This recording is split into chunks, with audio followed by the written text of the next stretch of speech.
Hello guys, shout out sa inyong lahat dyan. Mayroon kasi akong Sony na ginawa ngayon guys, 32 inches model 617. Yung sira nito guys is nagpro-protect yung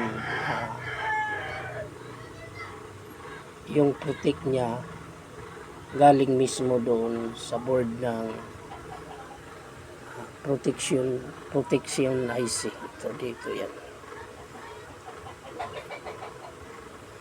So kung baga in 6 seconds magbe-blink siya. So kakaiba ito sa Sony na yung luma. Pero kasi ito smart TV to na Sony.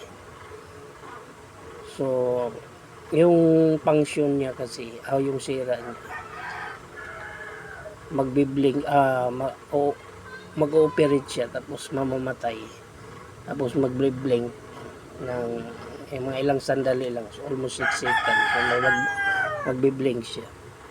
So yung function kasi dito yung negative supply niya na nagpro-protect, kailangan mo lang i-series mo yan, yung protection dyan. 4 kasi yan yung negative supply patungo doon sa processor ng IC. So yan lang guys.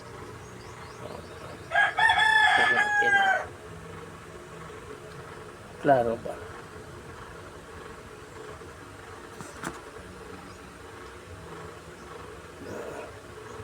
Yung may terminal dito isa, 2, 3, 4. So 4 sila lahat.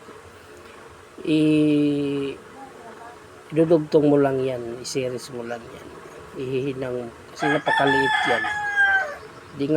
Di nga ako gumagamit ng microscope, yung mata ko lang ang ginagamit ko, pero nakukuha ko pa rin. So